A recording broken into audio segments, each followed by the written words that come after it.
Let me ask you a question. What is addiction? Now, the first thing that may come to mind are drugs, such as heroin and cocaine, chemical concoctions that intoxicate your mind and body while enticing you to come back for more. But what if I told you that there is just such a drug in our daily lives? That's there every time we open our phones and computers. It affects over 3 billion people across the world. This drug is video games. At least, that's what the adults say, though not without reason. I personally have been neglecting my studies and even my sleep, all to focus on bright pixels on a screen for hours on end. It's insanely frustrating sometimes, especially when you have an important task to do, such as writing a TEDx script, but just finding it impossible to pull yourself from the grasp of the screen. But is this all there is to video games? A drug that poisons your mind, damages your eyesight, and wastes your time? No, I refuse to believe that video games, with over 3.32 billion players worldwide, a full-on market that generates over $500 billion in revenue, and global competitions that rival the Olympics in scale, can be compared to something as gruesome as street drugs. There has to be something that sets video games apart. In a society where concentration is at a new time low, how can video games grasp our attention so fully, even without a physical connection? There has to be a key there, a key that we can use to benefit us in other aspects of our daily life. And whatever this key may be, I'm set on finding out. So, why are video games so addicting in the first place? Well, every game has a way of engaging their audience, whether it be through a reward system that appeals to its players' satisfaction, or a ranking mechanic that appeals to a player's competitiveness. However, there's one specific reason that really intrigues me: narrative engagement. To put it simply, narrative engagement is the feeling of being pulled in to a fictional realm of a story, temporarily losing awareness of ourselves and our physical surroundings. This is especially apparent in the popular gaming genre of role-playing games.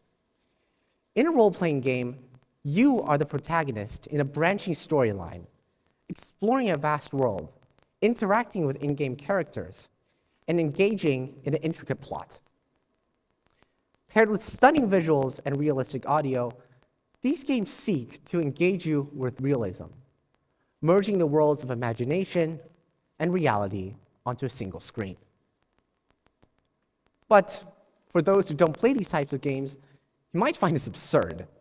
After all, how realistic can video games really get? Well, let's see. I want you to take a good look at these two images. Which one do you think is from real life? If you think it's image 1, please raise 1 hand, and if you think it's image 2, please raise 2 hands. As expected, most of you chose image 2, since, image 1 is obviously unrealistic.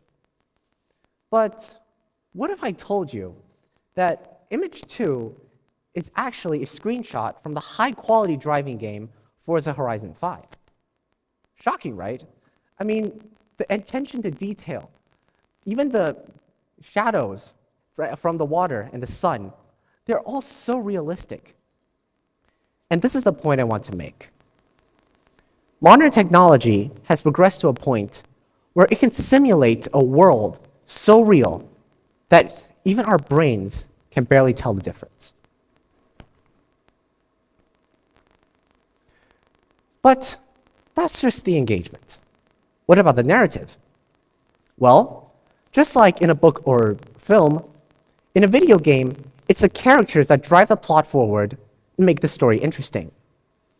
And just like in a book or movie, in a video game, as you learn of a character's backstory and experience their highs and lows, an emotional bond begins to form between you and this character.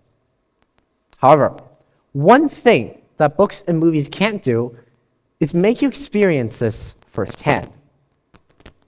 In a video game, you are the protagonist of the story.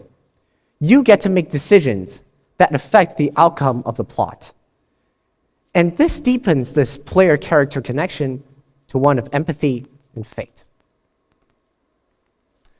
I see a lot of skeptical faces in the crowd right now, but don't just take this from me. Take this from science.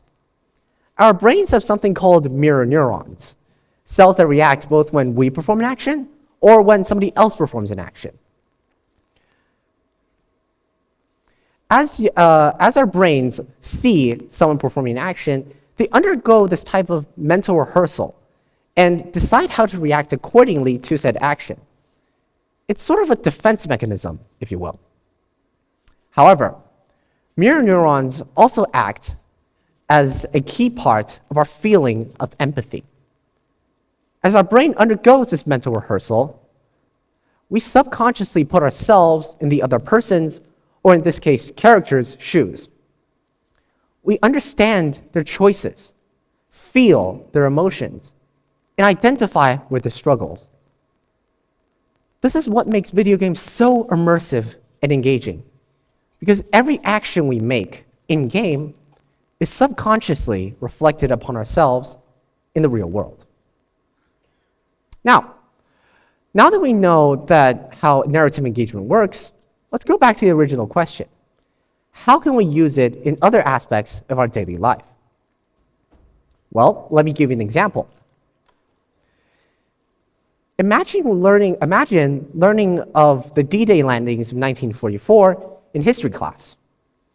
You learned that it was a major turning point of World War II, and that it was a bloodbath, with over 10,000 people killed or wounded on both sides. Well, what if you can experience this firsthand? I assume a lot of people won't want to because it was absolutely terrifying, but hear me out. By using the same techniques that make video games so immersive and engaging, you can truly be a soldier on the beaches of Normandy on that fateful day, desperately charging across the battlefield as bullets whiz past your head and your fellow comrades fall all around you. You feel the anger, fear, and despair real men must have felt on that beach, not just through statistics and books, but through choices, emotions, and struggles. The level of engagement video games provide can not only be used for entertainment, but for education, allowing students to experience concepts from a whole new perspective. In conclusion, video games aren't just a form of drug to be dismissed as poison to the mind. Rather, it is a tool of education, a tool of understanding. By combining immersiveness and engagement with books and memorization, study will no longer become a process of suffering, but something it should have been, something to look forward to. Where the lines of entertainment and education once clashed, now lies a well of infinite possibility. And I hope you realize that. Thank you.